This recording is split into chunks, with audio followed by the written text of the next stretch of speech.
नमस्कार, आप उत्तराखंड देख रहे हैं आप और मैं हूं आपके साथ काजल ठाकुर। धर्मनगरी हरिद्वार में कुंभ का तीसरा शाही स्नान बुधवार को संपन्न हो गया है। ऐसे में श्रद्धालुओं ने भारी संख्या में गंगा में आस्था की डुबकी लगाई। कुंभ में मेष संक्रांति के अवसर पर तीसरे शाही स्नान का आयोजन सफलतापूर्वक संपन्न होने पर सीएम तीरथ सिंह रावत ने सभी लोगों का आभार व्यक्त किया। सीएम रावत ने ट्वीट करके कहा कि कुंभ के सुरक्षित और सफल आयोजन के लिए साधु संतों, श्रद्धालुओं, सुरक्षा बल के जवानों, पुलिसकर्मियों, सफाई कर्मियों, स्वास्थ्य कर्मियों, मीडिया कर्मियों और मेला प्रशासन का हार्दिक आभार। आपको बता दें कि 14 अप्रैल को हरिद्वार कुंभ का शाही स्नान संपन्न हुआ है।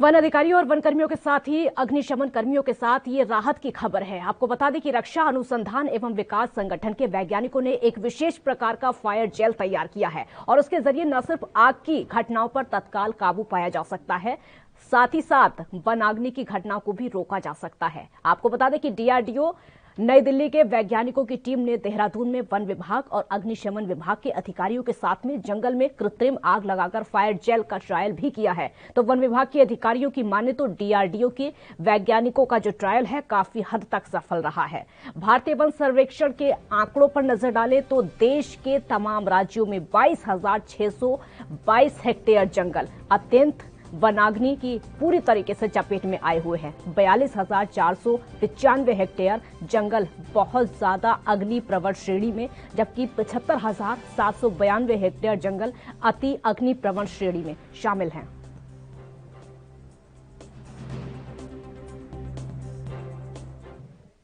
तो कुंभ मेले के प्रबंधों पर बोले डीजीपी अशोक कुमार ने प्रतिक्रिया दी है। साथ ही मेले के कारण हुए कोरोना विस्फोट के सवालों पर भी डीजीपी अशोक कुमार ने जवाब दिए हैं। आप भी सुनिए क्या कुछ कहा।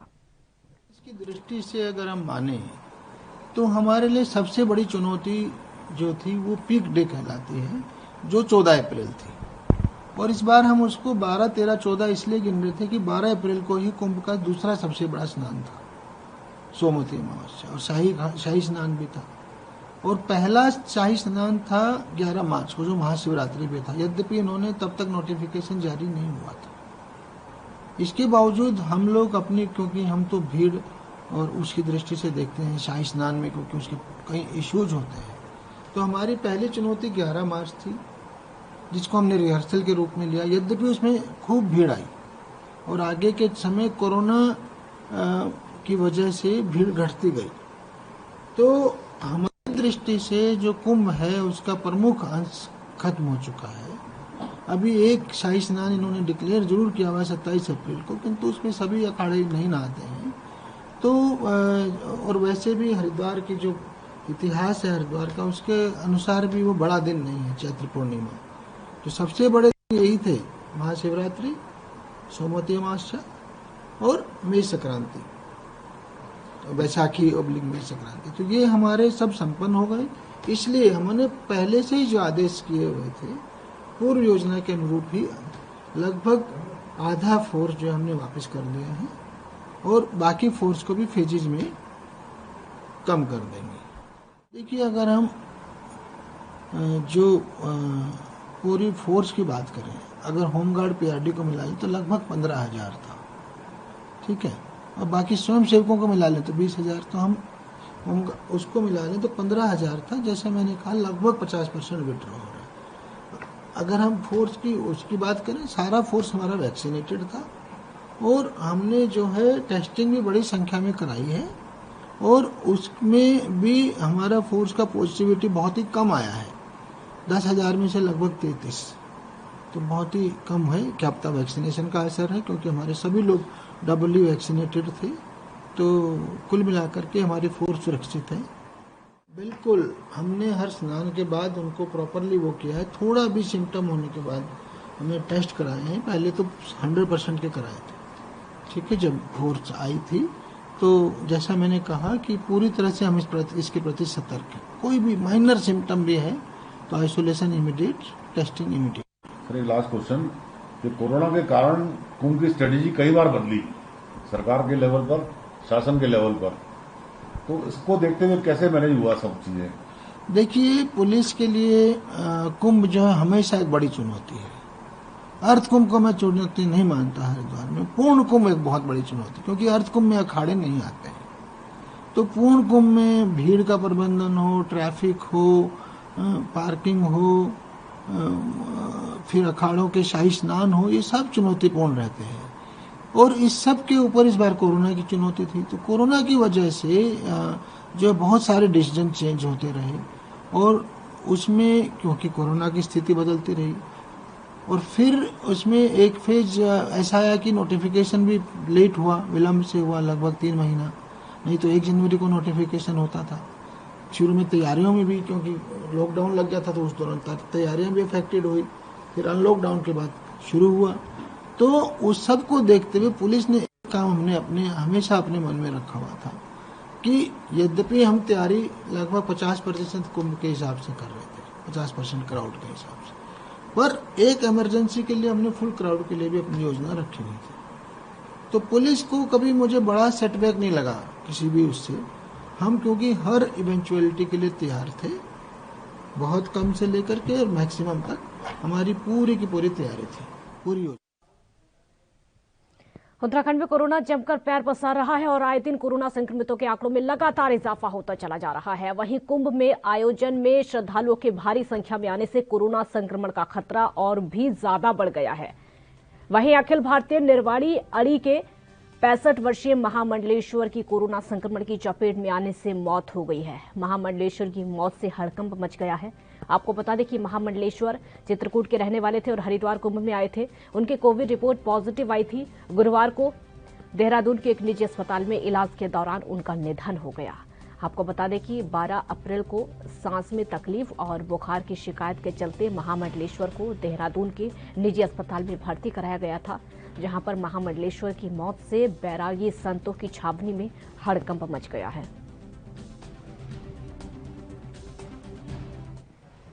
तो हरिद्वार महाकुंभ मेले में 3 शाही स्नान सकुशल संपन्न हो गए हैं और कुंभ मेला प्रशासन के साथ ही जिले के कई अन्य विभागों ने कुंभ के सफल आयोजन के लिए मिलकर काम किया है। साथ ही हरिद्वार वन विभाग ने भी कुंभ को सफल बनाने के लिए महत्वपूर्ण भूमिका निभाई।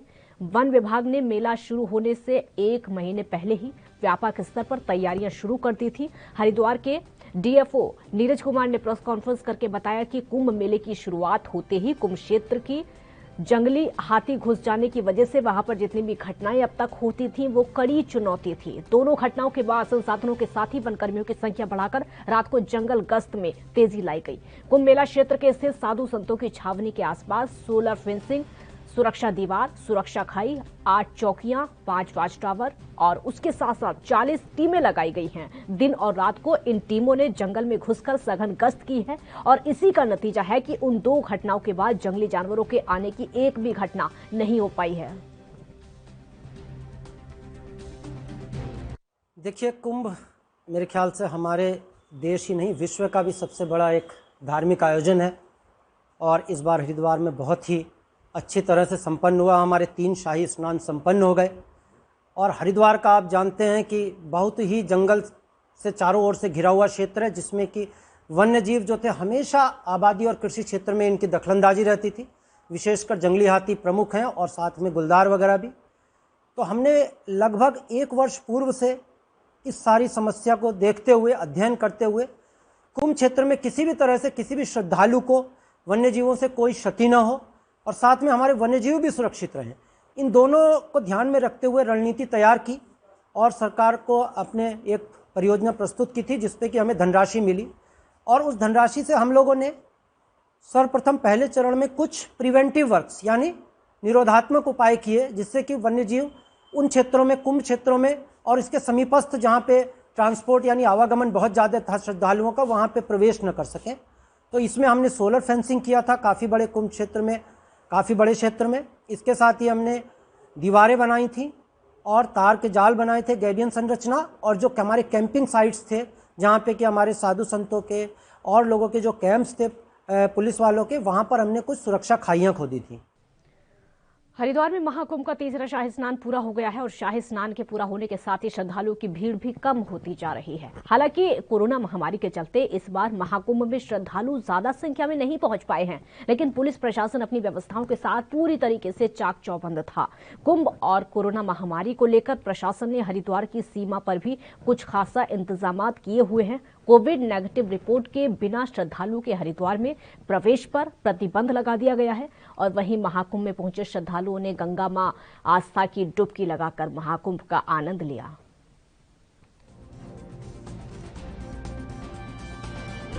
स्टार्टिंग में लग रहा था, लेकिन यहाँ की व्यवस्था देख के ना ठीक लग रहा है जी।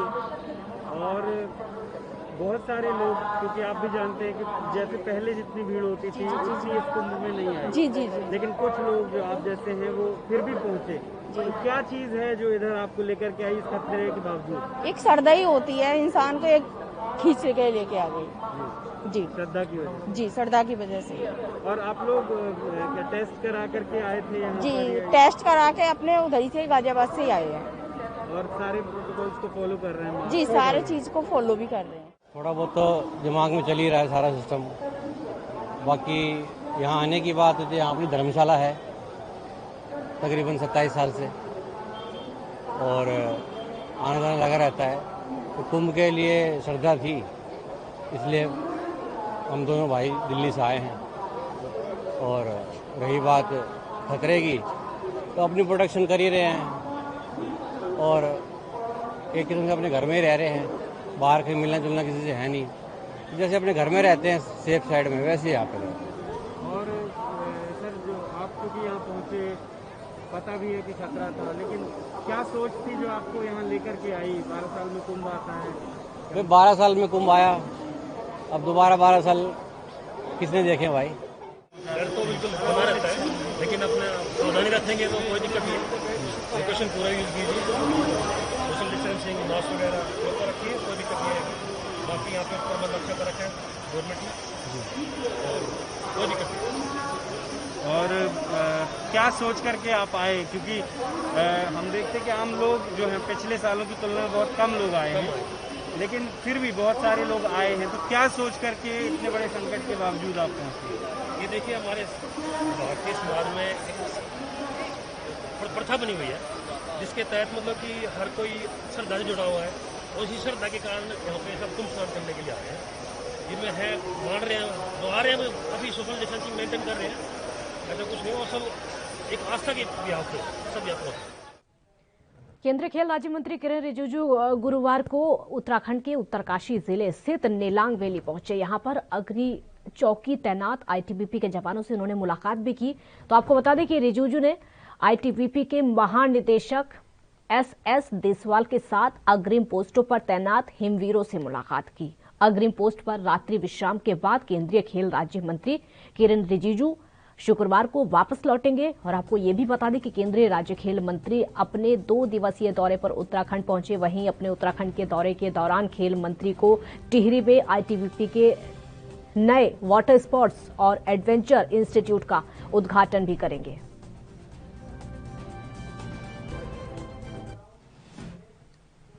एक ब्रेक के लिए यहां पर रुकेंगे, जल्द हाजिर होंगे।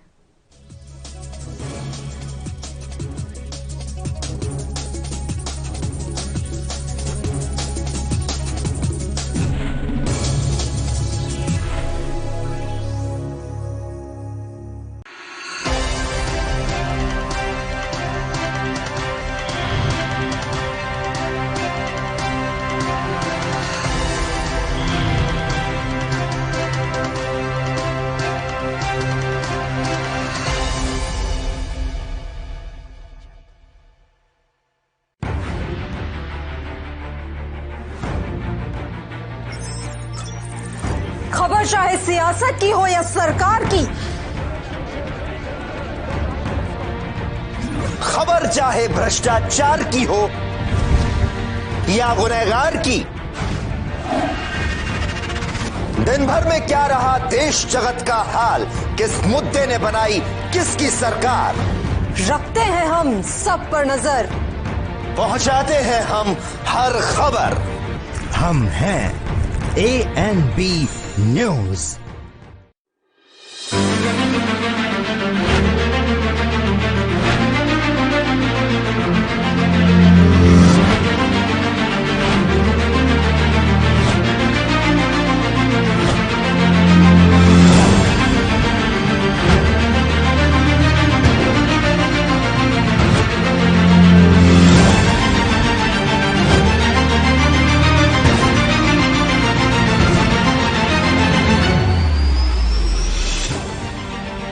कम ब्रेक और ज्यादा खबरों के साथ देखिए ANB news in channel number पर।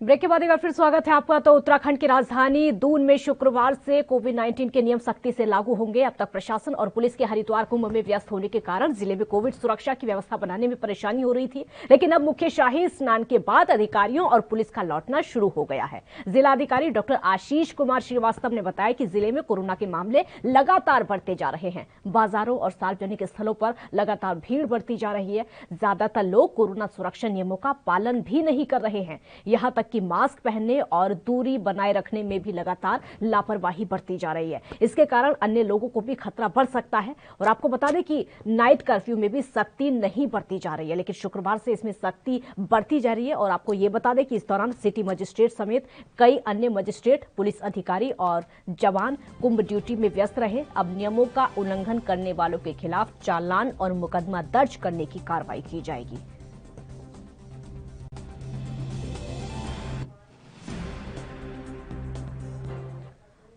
उधमसिंह नगर के गदरपुर सामुदायिक स्वास्थ्य केंद्र में पूरी तरीके से जो वैक्सीन खत्म हो गई है, इस खबर से हड़कंप मच गया है। वहीं डॉक्टर अंजलि कुमार ने बताया कि यहां पर गदरपुर सामुदायिक स्वास्थ्य केंद्र में वैक्सीन का इंजेक्शन खत्म हो चुका है और उपलब्ध होने के बाद वैक्सीनेशन का काम दोबारा से शुरू किया जाएगा। गदरपुर क्षेत्र में कई लोगों ने वैक्सीन लगवाई है, साथ ही आगे भी ये काम जारी रहेगा।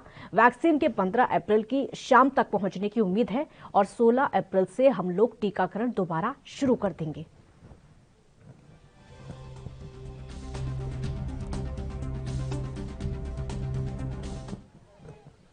धर्मनगरी हरिद्वार में बुधवार को महाकुंभ मेले का तीसरा शाही स्नान सकुशल संपन्न हुआ है। और इससे पहले 1986, 1998 और 2010 के कुंभ मेलों में कोई ना कोई बाधा जरूर खड़ी हुई थी, लेकिन इस बार कोरोना जैसी वैश्विक महामारी के बीच भी तीसरा शाही स्नान संपन्न होने पर मेला प्रशासन उत्साहित नजर आया।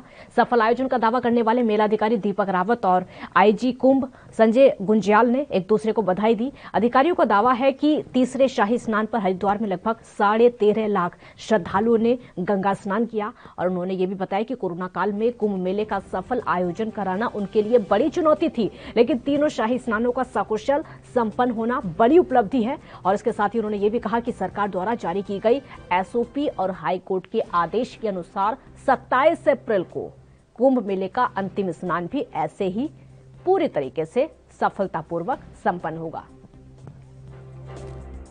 सबसे अच्छी बात ये रही, जैसा कि आप जानते हैं, पूर्व में जो हमारा 14 अप्रैल वाला जो स्नान है, ये ना तो 86 में पूरा हुआ था, ना उसमें मतलब एक्सीडेंट्स हुए थे, 98 में भी दिक्कत आई थी, और अभी 2010 में भी आप जानते हैं किसी वजह से कुछ अखाड़ों का स्नान छूट गया। तो सबसे अच्छी बात तो ये है कि इस बार सभी सम्मानित अखाड़ों ने स्नान किया, समयबद्ध तरीके से हुआ और बहुत अच्छा तालमेल इसमें पुलिस का, मैजिस्ट्रेट्स का देखने को मिला। लाइन डिपार्टमेंट्स का तालमेल बहुत अच्छा रहा और यही वजह है कि सकुशल स्नान। अमावस्या और बैसाखी, इसमें हमारे 13 के 13 सम्मानित अखाड़ों के द्वारा प्रतिभाग लिया जाता है, क्योंकि जो सोमवती अमावस्या और बैसाखी के शाही स्नान का पूर्व इतिहास जो रहा है, जैसे अभी बिलाधिकारी साहब ने बताया कि 1986, 98 और 2010 में कई कारणों से पूर्ण नहीं हो पाया था। इससे लास्ट का शाही स्नान, जिसका क्रम सबसे अंत में है, जो निर्मल अखाड़ा, उन्हें कई बार अंधेरे में 8 बजे के आसपास भी स्नान करना पड़ता था। तो उन्हें बिफोर टाइम, मतलब आधा घंटा पहले ही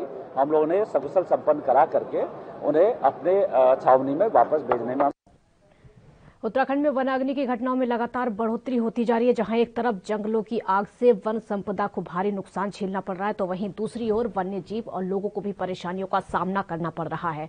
वहीं जंगल की आग के मोर्चे पर बुधवार को वन विभाग की बहुत हद तक राहत मिली। पिछले 12 घंटों में जंगल की आग के कुल मिलाकर 14 ही मामले सामने आए हैं। आरक्षित और सिविल क्षेत्र में कुल मिलाकर 13 हेक्टेयर वन क्षेत्र प्रभावित हुआ है। वन विभाग की ओर से जारी फायर बुलेटिन के मुताबिक बुधवार को गढ़वाल मंडल में 8, कुमाऊं मंडल में 4 और वन्य जीव क्षेत्रों में 2 मामले सामने आए। आपको ये भी बता दें कि वन विभाग के लिए सबसे बड़ी राहत सिविल और वन क्षेत्र के जंगलों में आग पर काबू पाने की रही। सिविल क्षेत्र में आग पर मात्र एक ही मामला सामने आया। ये मामला है गढ़वाल मंडल का, जहां कुल 0.5 हेक्टेयर क्षेत्र प्रभावित हुआ। इतना होने पर वन विभाग की चिंता कम नहीं हुई। और आपको ये भी बता दें कि अप्रैल में अभी तक 1668 हेक्टेयर वन क्षेत्र आग से प्रभावित हुआ है। तकरीबन 38 लाख रुपए के नुकसान का अनुमान है।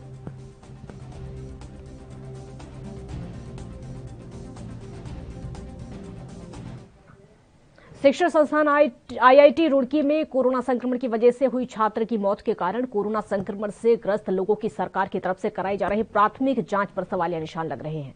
और बताया जा रहा है कि छात्र की प्राथमिक जांच में आरटीपीसीआर रिपोर्ट नेगेटिव आई थी। छात्र को संक्रमित मरीजों के संपर्क में आने से एहतियातन क्वारंटाइन सेंटर में रखा गया था। जानकारी के मुताबिक भारतीय प्रौद्योगिकी संस्थान आईआईटी रुड़की में अब तक तकरीबन 120 से ज्यादा छात्र छात्राओं में कोरोना संक्रमण की पुष्टि हुई है। कुछ फैकल्टी के अलावा काफी संख्या में स्टाफ और उनके स्वजन भी कोरोना से संक्रमित हुए हैं। आपको बता दें कि 8 अप्रैल को 89 छात्र कोरोना पॉजिटिव पाए गए थे, जिसके बाद आईआईटी में 5 हॉस्टल को सील कर दिया गया था। ये 5 हॉस्टल कंटेनमेंट जोन बनाए गए थे। ये बहुत ही दुखद घटना कल हुई है। शाम को अचानक हमें पता पड़ा इमरजेंसी से कि एक बच्चा वहाँ से आया था और वो ब्रॉड डेड था। यहाँ पर उसकी ईसीजी वगैरह सब करी गई तो उसको फ्लैट लाइन आई थी, तो ब्रॉड डेड में फिर उसको हमने मोर्चरी में रखवा दिया। इसके बाद मेरी आईटी वालों से बात हुई है, तो वो बच्चा तो उसकी टेस्टिंग हुई थी, 11 तारीख को सैंपलिंग हुई थी और 13 तारीख को रिपोर्ट नेगेटिव आ गई थी। और कल अचानक ही वो बच्चा बेहोशी की हालत में वहाँ पर कैंप अपने रूम में मिला है। उसके दोस्तों ने पहले शुरू में फ़ोन किया होगा तो वो फ़ोन नहीं उठाया, तो उनको कुछ शक सा हुआ, तो वो लोग गए वहाँ पे, तो उसके मुंह से झाग वगैरह निकल रहे थे और उसको लेकर तुरंत अपना वहाँ पे पहले अपने हॉस्पिटल गए आईआईटी का, उसके बाद यहाँ पर लेकर आए। नहीं, कोरोना से मृत्यु होने का सवाल नहीं है। तो यंग था, बिल्कुल 24-25 साल का लड़का है और ऐसा कुछ नहीं था, कोई सांस की प्रॉब्लम नहीं थी, कोई कंप्लेंट भी नहीं उसने नहीं करी थी। बाकी तो अभी पोस्टमार्टम होगा तो पोस्टमार्टम से ही हमको सही बात पता पड़ेगी मौत का कारण क्या था, क्योंकि कोरोना से दूसरा कारण ये नहीं हो सकता कि 11 तारीख को इसकी सैंपलिंग हुई और 13 को रिपोर्ट आई थी और कल 14 तारीख को ये घटना हुई है, तो ये बहुत ही इम्पॉसिबल है कि कोरोना से के कारण ये इंसिडेंस हुआ होगा। आईआईटी प्रबंधन द्वारा कल शाम को सूचना दी गई है कि उनका एक छात्र जो एमटेक सेकेंड ईयर का स्टूडेंट था बीमार हो रहा था और उसे आइसोलेट किया गया था। उसे तबीयत खराब होने पर सरकारी अस्पताल ले जाया गया, जहां उसे मृत घोषित किया गया है। पुलिस द्वारा प्रथम दृष्टया पूछताछ में पता चला है कि आईआईटी में कुछ स्टूडेंट्स को आइसोलेट किया गया है और ये भी किसी प्राइमरी कॉन्टैक्ट में था किसी के। यद्यपि उनका कहना है कि इसकी आरटीपीसीआर रिपोर्ट कोविड की नेगेटिव है, फिर भी कोविड गाइडलाइंस का पालन करते हुए इसका पंचायतनामा और कार्रवाई की जा रही है। काशीपुर में एक तरफ चैती मेले का आयोजन शुरू हुआ है, लेकिन वहीं दूसरी तरफ एक दिन में 49 लोग कोरोना पॉजिटिव मिले हैं। 2 दिनों में 79 केस सामने आ चुके हैं। इसको लेकर प्रशासन अलर्ट मोड में आ गया है। काशीपुर उत्तराखंड का बॉर्डर एरिया होने के नाते कोविड-19 को लेकर काफी संवेदनशील रहा है। ऐसे में बॉर्डर पर अतिरिक्त सतर्कता भी बढ़ती जा रही है। पिछले 6 महीनों में यहां पर सबसे ज्यादा पॉजिटिव केस मार्च में आए थे। वहीं अप्रैल के आंकड़े आने के बाद से लगातार ये केसेस बढ़ते चले जा रहे हैं। काशीपुर में 14 अप्रैल तक आई रिपोर्ट में कुल 161 कोरोना पॉजिटिव केस सामने आ चुके हैं।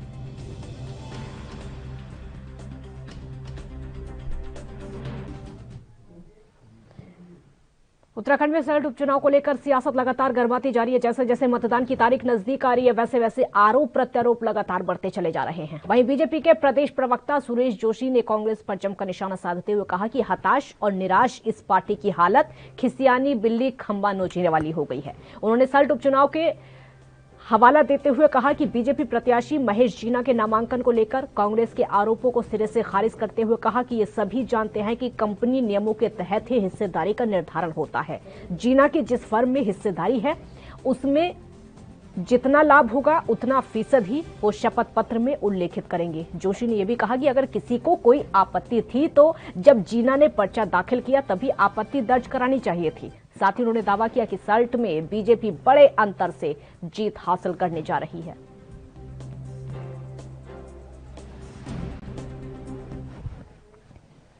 आप लोग उत्तराखंड में फिलहाल इतना ही। आप देख रही है ANB न्यूज। नमस्कार।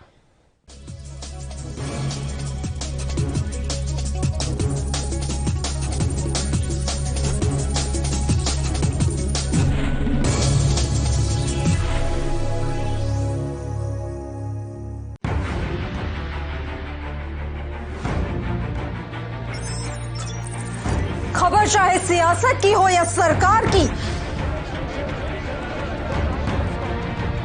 खबर चाहे भ्रष्टाचार की हो या गुनहगार की, दिन भर में